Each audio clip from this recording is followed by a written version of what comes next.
And so there had to be a way for that particular part of our meat suit to translate data from the vibrational universe together, to the physical, and from the physical to the vibrational. Yeah. Hi, everyone. Hi, everyone. I'm Dr. Katana. And I'm Anarina, and we are the Soul Manatee Sisters, and welcome to our Lightworkers Round Table. And today we have a very special guest. Dr. David Snyder is here with us, and we're so excited to have you. Thank you so much for joining us today. My pleasure. So let's go ahead and dive in we're just going to get straight to it. But first of all, let's introduce him. He's amazing. He has an extensive bio. But we kind of condensed it, but he is amazing in all different aspects of energy healing, NLP, and so forth. But it is our greatest honor to introduce you to a true pioneer of fields of holistic healing and personal transformation. So Dr. David Snyder is a master healer who seamlessly blends ancient wisdom with modern techniques to create profound change. And so we actually witnessed this, which is incredible. But with a master's and doctorate in acupuncture of Oriental medicine, Dr. Snyder has revolutionized the practice of acupuncture by integrating NLP and hypnotic techniques, which is a great combination, by the way. Mm-hmm. So recognized as the #1 NLP trainer in the world by Global Gurus in 2020, and also the creator of top NLP training programs. So he's pretty much the guy. Dr. Snyder's work empowers individuals to break through their limitations and manifest their deepest desires. So he has extensive expertise and certifications that go from Oriental medicine, hypnosis, behavioral analysis, and energy healing. So today we're going to be working with Dr. Snyder, kind of talking with him about the transformative power of spiritual NLP that is to help awaken and unlock your highest potential. So welcome, Dr. David Snyder. Yay. Thank you so much for having me. It's an honor to be here. I was thrilled to meet you guys at the Unleash the Magic training that we did out in Vegas. Yeah. And I am excited and honored to share what the time we have together with whatever you want to do. I'm up for it. Perfect. That's exactly what we like to hear. So just to kind of talk about how we came across them, Kat, that was you. What was, let's dive into how we met him finally. Well, as many of you know, that as an angel communicator, I received many messages, and especially when it pertains to healing. And over the span of my life, I've met the most incredible healers, from scientists and doctors and so on. And I heard that I needed to increase or my awareness towards healing in the holographic universe. And then I asked, of course, well, how I'm going to do that. And then the next day, I'm on YouTube, and then I see this YouTube ad with Dr. Snyder, and I heard, look at this. And I'm like, okay, so I was watching it. I'm like, oh my goodness, we have to go. And I was really guided to really go there. And sure enough, I will tell you guys a little bit more what happened, but it was amazing. And for that, I'm very grateful. She was like, Anna, we got to go to this. Yeah. We got to go to this, make it happen. I'm like, okay, we'll figure it out. We're going to Vegas. And so very excited to take that journey with you. And, of course, before we got there, we kind of looked you up a little bit. So, you kind of started off as this really renowned hypnotist and NLP master. And we can see how over the years you kind of evolved and expanded your work into energy frequencies and stuff like that. So what led you down that path? What led you to kind of venture that way? Well, to be quite blank, it was a quest for power. Most of my life, I was not the refined specimen of humanity that you see in front of you. Growing up, I was bigger around than I was tall. I had little to no social skills. I was the classic bullied kid, and I didn't really understand a lot of how the way people interact and relate to one another. But I'd always been fascinated by psychic abilities and magical things. And obviously I was a Dungeons and Dragons geek growing up. Because of the challenges that I faced very early on in my life, I became highly motivated to figure out how to read people, how to empower myself in various forms. So one of the paths that drew me very, very early on was martial arts, and it's still a driving force in my life today, but from a very different perspective. But what's interesting about the way the universe works is you come into this world and you're faced with what seem like these insurmountable problems and challenges, physically, mentally, emotionally. And when you get tired of suffering,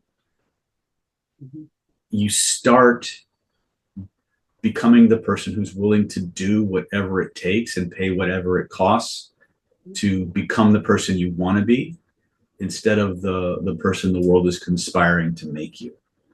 And that led me down a path both in martial arts. Martial arts always talked about energy. I was always fascinated by Wicca and witchcraft and magic and Gandalf and all those wonderful things. This is long before Harry Potter was even a thing, right? Yeah.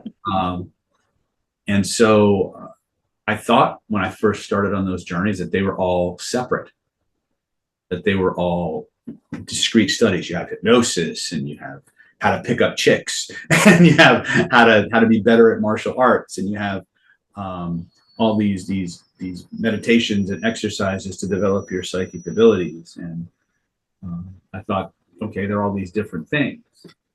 And the deeper I got into martial arts, and the deeper I got into hypnosis, and eventually NLP, which was a major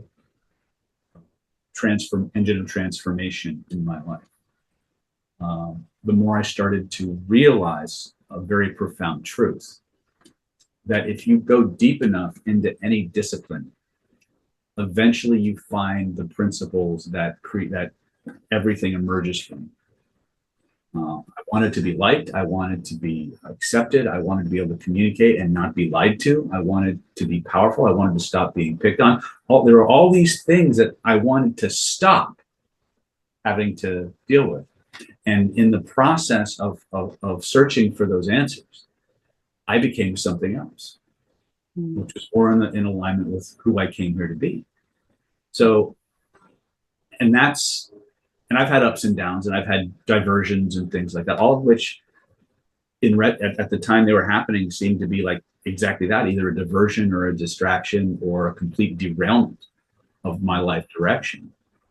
And as I look back on them, they were important sidebars and additives and additions that allowed me to really understand things from a very different perspective. And I would go to, if I had a problem I needed to solve, this is kind of the metaphor that I use for you. I would buy every book and go to every seminar, and I'd go to, and I'd find one little radioactive nugget that was like worth it all, right? Everything else I could have threw away, but that piece, I put it in my little pouch. And then I'd find the next seminar, or the next book, or the next training, or the next guru, right? And I'd find another nugget, and I just take the nuggets, throw the rest away, and put them in my pouch. And then one year, I can't remember what year it was specifically, but I took my little pouch and I put them on the table, and I found out they weren't nuggets. They were Legos. And the thing about Legos is that you can put them together in any shape or configuration you want to build pretty much whatever you want, as long as you know what it is you want to build.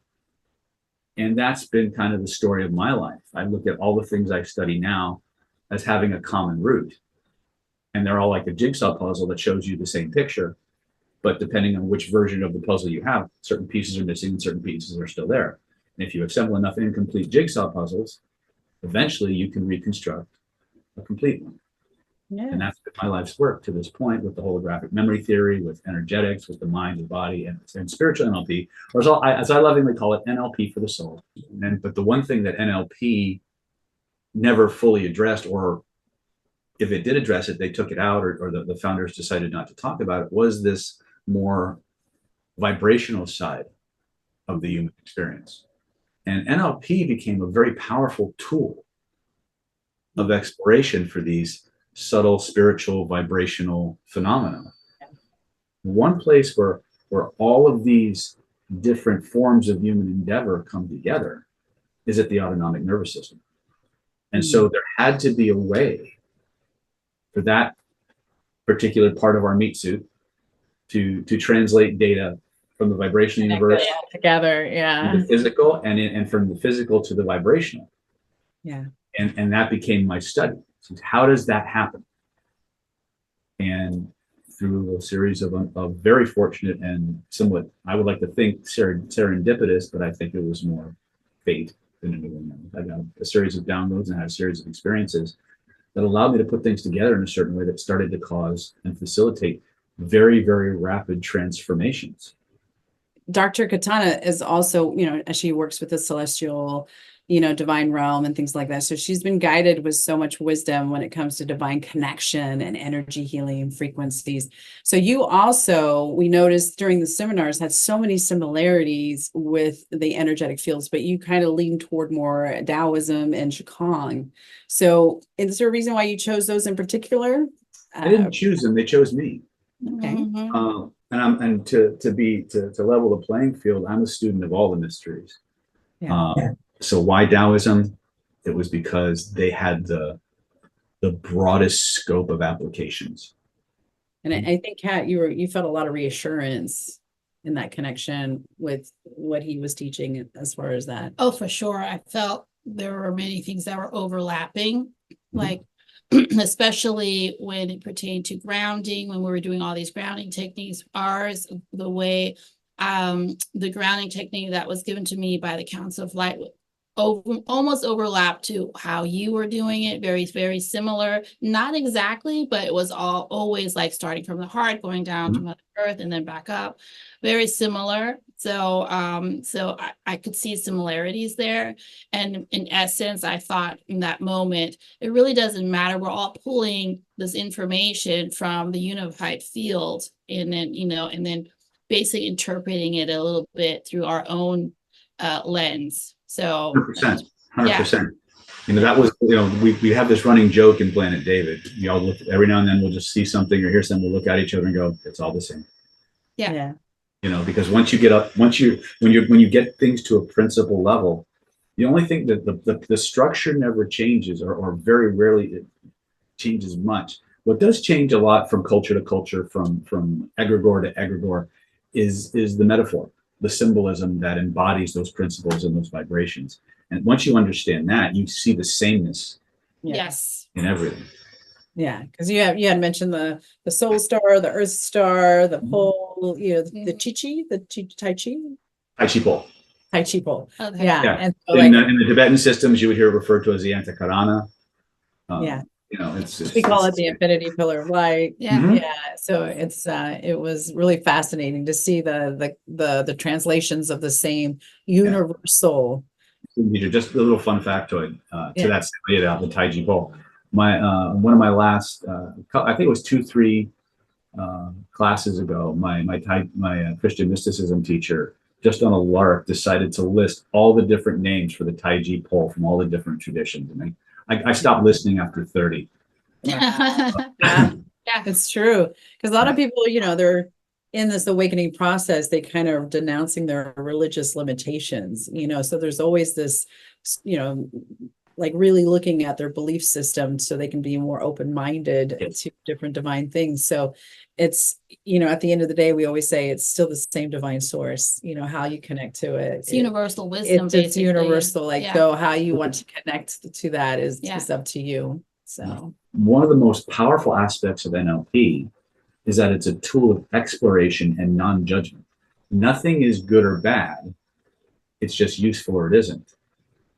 So the question in NLP became, is it useful? Is it getting you the result that you want in the most efficient way possible?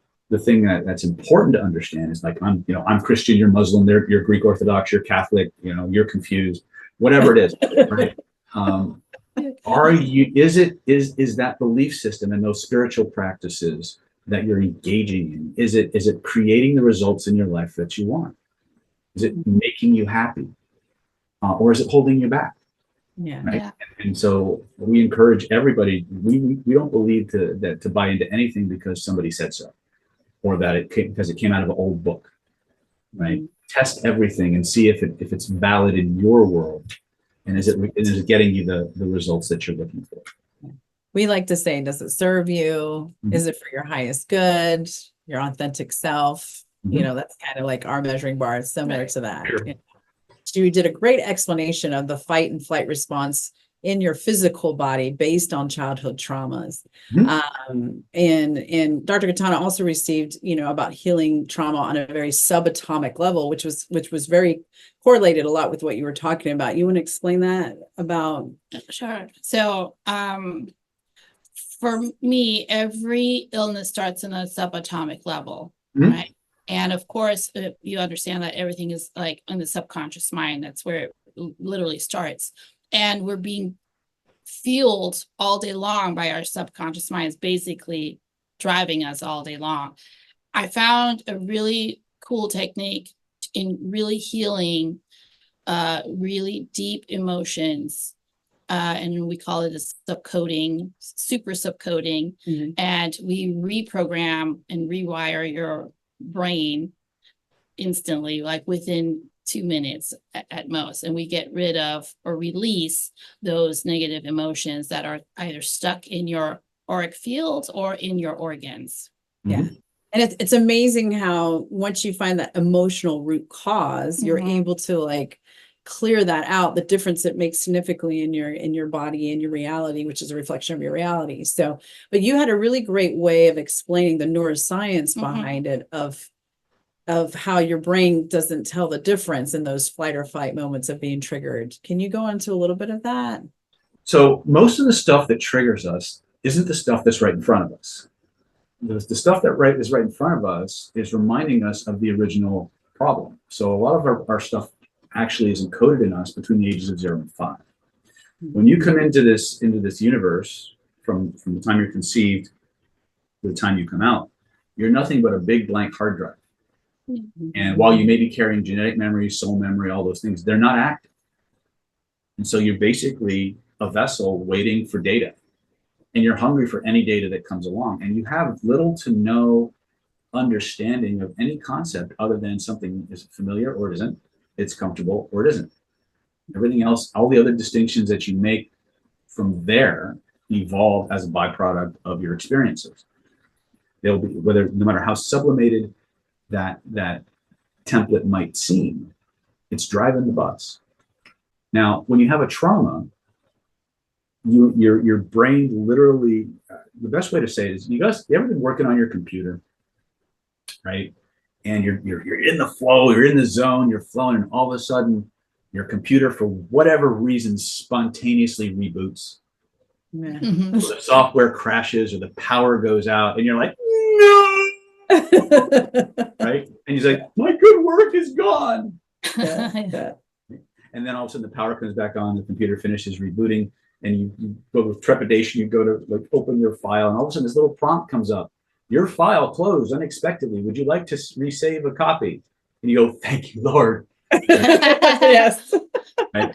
Well, believe it or not, your nervous system had something like that first. But every now and then, what's going to happen is you're going to encounter a situation or circumstance that takes you by surprise, where something violates your physical, mental, or emotional boundaries, where you don't know what to do. Your system is flooded with all of these stress chemicals, and your level of arousal goes from a 6 or 7 up to 9. Well, and it's trending towards 10. Now, as far as your nervous system is concerned, that 10 is a terminal event. That's death, right? Wow. Okay. And what your nervous system wants to do is it wants to protect you from death, right? And so what happens is, as your stress level is climbing towards that T9, it does exactly what your software does. It blips out. It goes offline for a fraction of a second. Because, and if you're doing a lot of trauma work, what you'll find a lot of times is most people, I haven't met anybody yet who did, most people don't remember the moment of maximum trauma. They blank out because that system goes offline. At the T9 moment, the system goes offline. The events are still happening, but nothing's being recorded. At least not at the level that's accessible or that's relevant. And then what happens when you hit T10, one of two things happen. You either died or you didn't. If you died, problem solved, right? If you didn't, then you start to de-escalate. And when your system reaches that T9, your consciousness clicks back on. And it starts to trend like normal. But what's happened is from T9 to T9, there's a space, there's a set of memories that are captured like that file. And it's put in a little container we call a holographic memory unit, right? And it's fractal and it's holographic in nature. And it's disseminated like a cloud server throughout the tissues and the vibrational layers of the body. And it's like it's a fragment of your consciousness. So what's happening now is now you have literally two sets, again, a very simple model, two sets of consciousness running. You have the consciousness that you're aware of, and then below the threshold of conscious awareness, somewhere in the body, somewhere in the fascial system, the acupuncture meridians, the chakras, the organs, there's a little bubble with a movie on an endless loop. That is a fragment of your consciousness. Now, that fragment of your consciousness knows and understands everything that you knew right up to the moment of that T9 and nothing after that. So it's still happening as far as that fragment is concerned. That fragment becomes very, very, for lack of a better metaphor, radioactive and hypersensitive. So what happens is your system becomes very, very aware of anything in your external environment that is in any way remotely similar to those traumas. And because your nervous system doesn't group its memories, it gives you the illusion of linear time, but it doesn't group your memories based on linear time. It groups your memories by what they have in common. So if you look at the old Huna, they would talk about clusters of grapes and complexes and gestalts, right? Because you've got something that happened, an embarrassing moment that happened when you were 5, next to the embarrassing moment that happened at prom, next to the embarrassing moment that happened with your child in the middle of the mall, right? And they're all labeled embarrassment, right? And so when you start going back and unpacking it, you wouldn't get to the original one. But what's happening in the functional term is you're moving through the world, somebody does something or says something that is in any way connected or similar to that memory complex that is below the threshold of conscious awareness, but it's still running. And it triggers an eruption of those memories. And a lot of times below the threshold of consciousness, but sometimes not. Sometimes you'll have a flash of something that happened in the past and you'll just unload on the person in front of you. Yeah. And you think it's because of them, but no, that's not the person who triggered you. You're responding to that memory because you haven't processed it out. One of the prime directives of the unconscious mind, and this is something a lot of people, if more people understood this, I think they'd get better faster. One of the prime directives of your unconscious mind is to hold on to that stuff, to keep it safely stored away until such a time as you can consciously and intentionally go back inside the system and tell the system what to do with it. But we don't do that. Our culture doesn't teach us that. Our culture teaches us to distract ourselves, to repress it, to deny it, to do anything but go running back inside, dig it out, look at it, vent the emotional charge, reprocess the experience, and install what you want instead, right? So it teaches us the practice of emotional repression and denial under the guidance of emotional management, right? But what 99 times out of 100, when you get triggered, it's not the person in front of you isn't the actual problem. Yeah.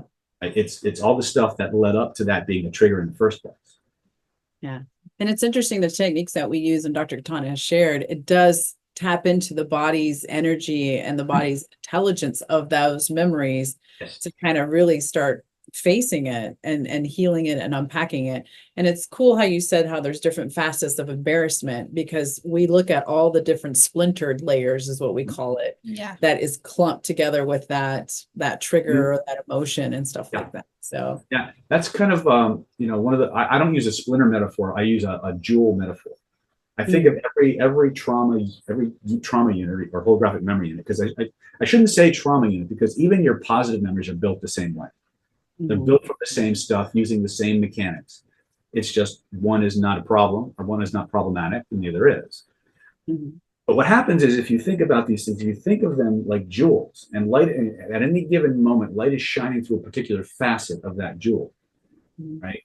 And when you clear it, the jewel either goes away or it shifts, and another facet comes forward. That's why many times you can have like fear, guilt, anger, rage, jealousy, and they all go back to the same event.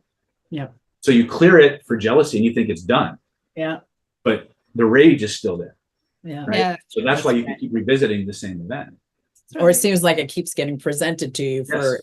I thought I just healed this. I thought I Yeah. got this out of my life. And then, Well, that's another Presents problem, is itself in a because different perspective. Yeah. Yeah. Different Well, that's- aspect. Yeah. yeah. Yeah.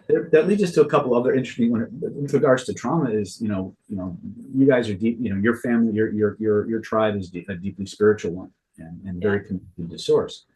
And one of the problems that people have is they fall in love with the idea of spirituality and the idea of forgiveness without really understanding what that entails or what that means. If I had $1 for every time I got someone in my chair, and the first thing out of their mouth was, "But I forgave them for that."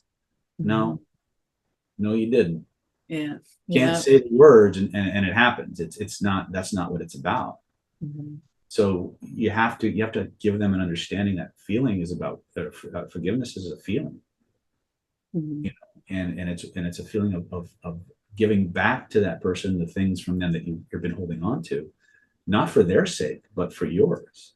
Yeah.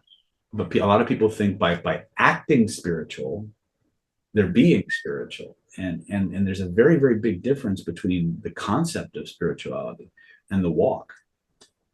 Yeah.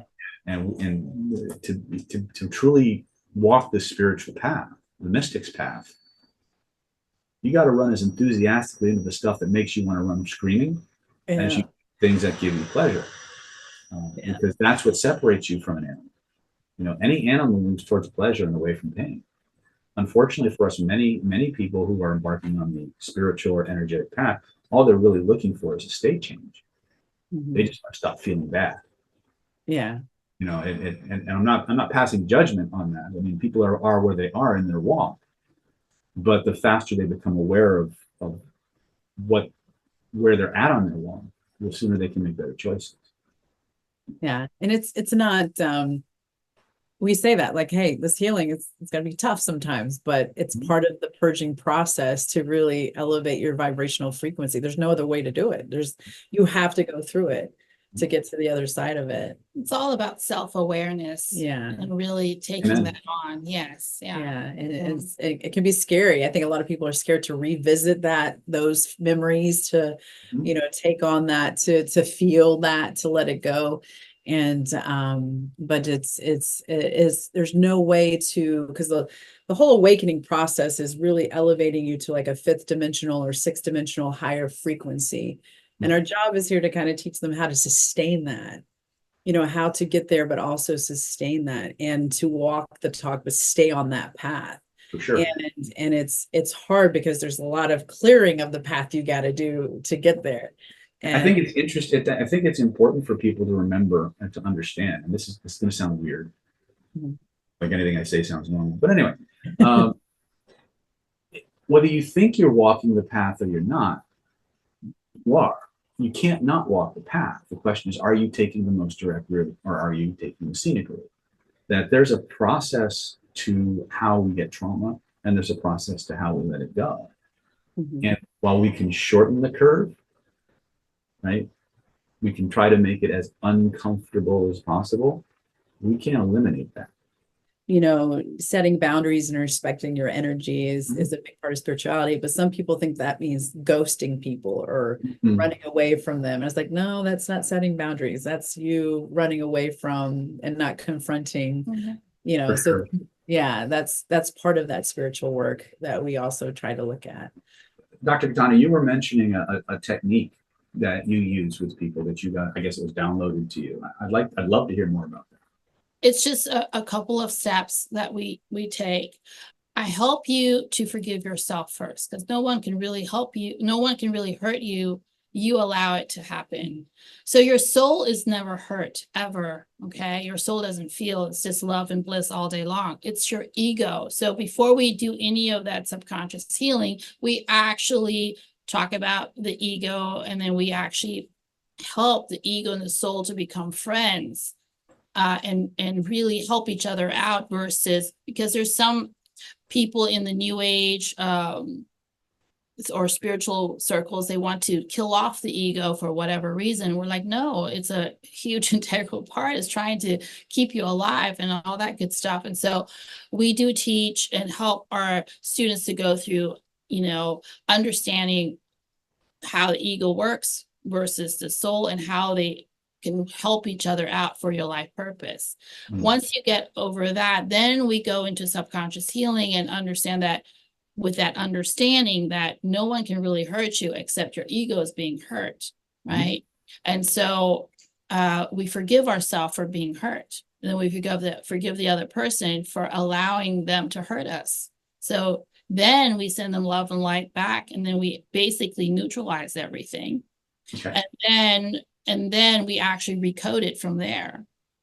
And this is all done energetically, right?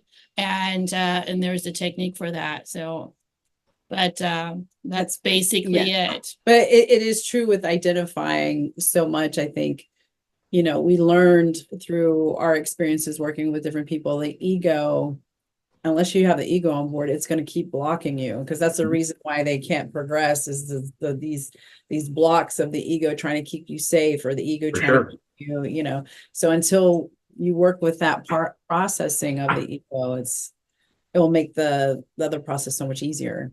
In the Buddhist tradition, we call those ego extensions, or soul extensions, and they're little AIs that we create in the moment that take on a personality for that specific application, and we move from AI to AI, or avatar to avatar, and the soul's just at the center, just kind of shining, happy, and observing everything.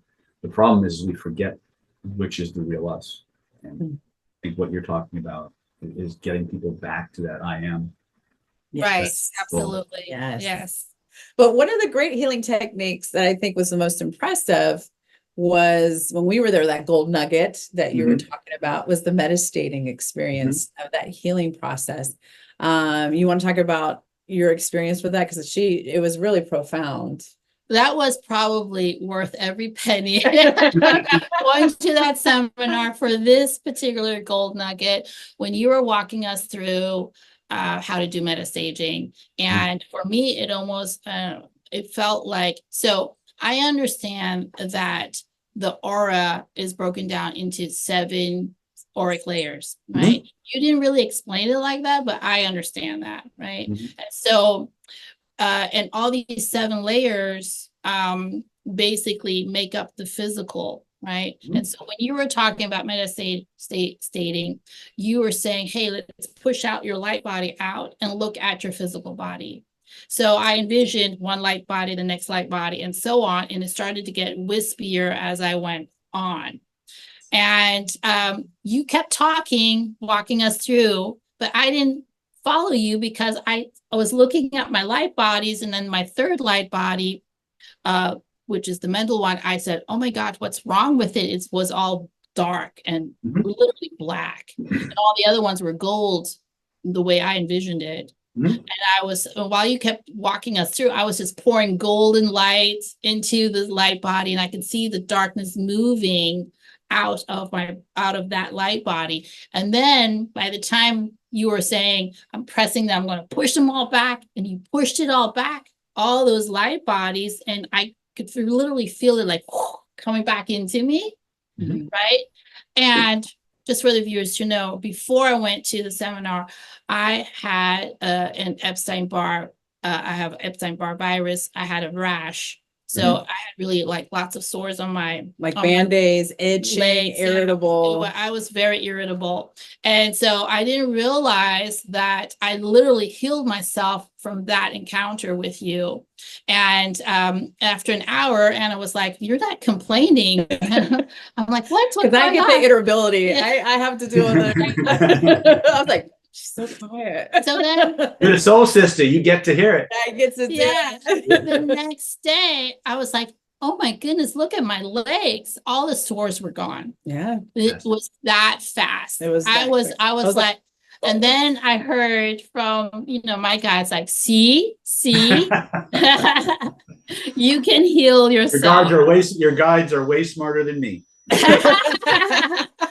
And so But that it was was so amazing. profound. Thank Yeah. you so much. And I My will pleasure. tweak it, and I will make, I'll run with it, and then I'll start, I'll do some other cool Yeah. little experiments with it. Yes. Yeah. So when I saw this metastating process, I was like, oh, wait a minute.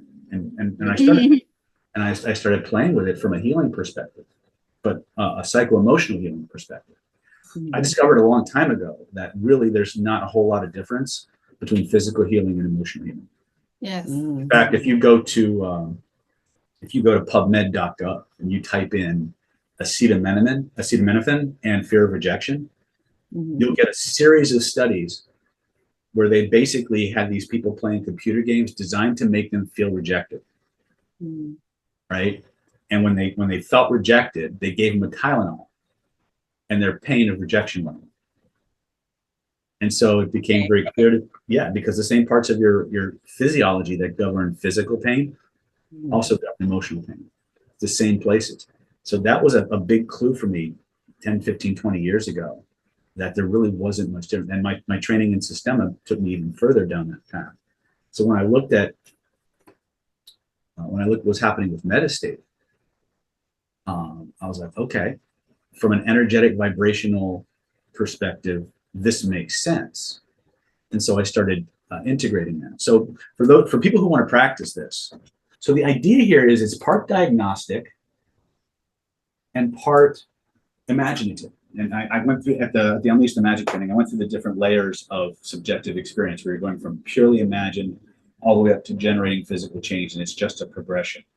So in medical qigong, when I have somebody on the table, what I'll literally do is I'll have them on the table, I'll connect to the divine, I'll wrap them in an energy ball, and I'll insert my hands into their energy body, and I'll lift their energy body up off the table.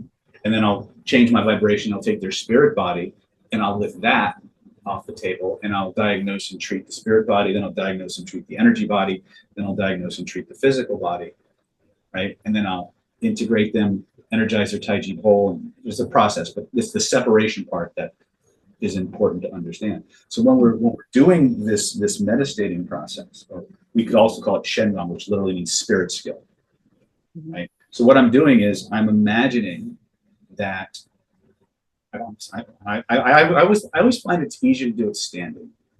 Yeah. Because you're more grounded, you're more connected. Yeah. So I imagine this is me in my body, and I have the person become very aware of their body and being in their body and scanning it and noticing how it looks and how it feels, closing their eyes. And imagine you can step out of your body and look at your physical body. That's the basic technique. Now, in the variation that Dr. Katana did, her model of that field has 7 layers, so she went out 7 layers. So when you stepped when you're in your body, you have all these feelings. As you step out and you look at it, you'll notice those feelings change. The intensity changes, the amount of connectedness to it changes. So what you do is I'm out here in my spirit body, looking at my physical body. Now I step out of my spirit body, and I look at that spirit body looking at my physical body, right? And then I step out of this spirit body, and now I'm looking in this spirit body, looking at this spirit body, looking at this spirit body, looking at my physical body. And the idea is you just keep stepping out like layers to an onion until you don't feel anything. Yeah. Okay. And then and like what you did was you looked at each of your bodies and evaluated what needed change, right? And so you can change each of those bodies. Oh, yeah. But the big one is the physical form. The physical form is the manifestation switch.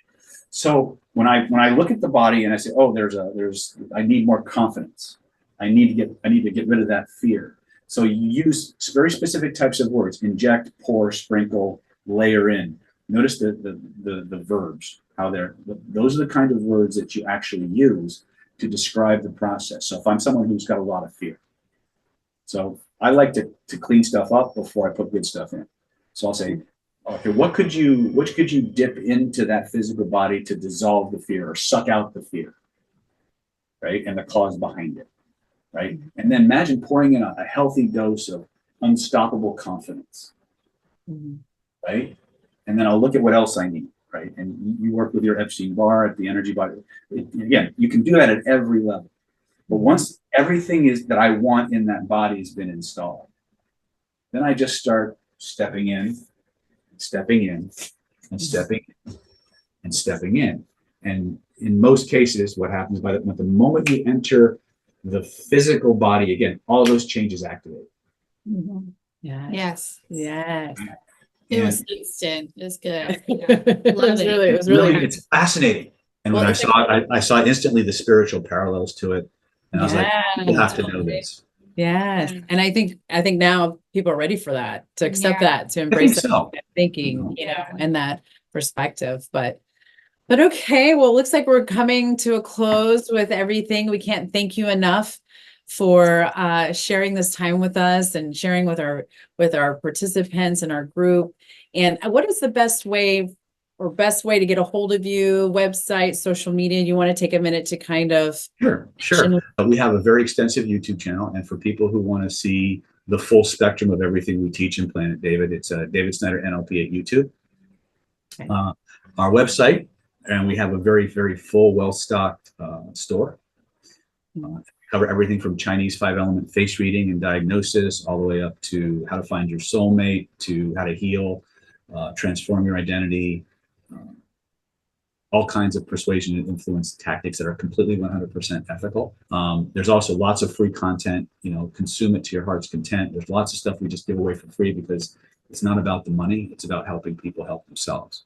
So it's the name of the website is nlppower.com, www.nlppower.com. And we highly recommend you going to see a seminar of some kind in person, because there is really magic with everyone in the room. But we do say, make sure you're healthy going in and you're strong and you're rested, but also take a few days afterwards. Don't go straight back to work, because you're purging and you're healing. Oh, yes. We were sick for about a week. Yeah. Yep. You weren't the only ones.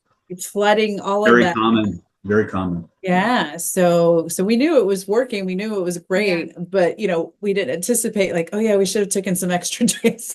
Drink lots of water. Yeah. I tell all my people, like, if I know, you can tell who's like really has found their home. Yeah. I tell those people, I said, never leave the same day the training ends. Yeah. Right. Yeah. And drink lots of water, because the changes and the change work that we do is very concentrated. It's very fast. It's very powerful, and it's pervasive. It keeps going. Yes. So there's changes that happen, and changes a lot because of those changes, and it'll just keep. It'll keep. So you need to keep that body able to purify itself and everything else, and you need to take care of yourself.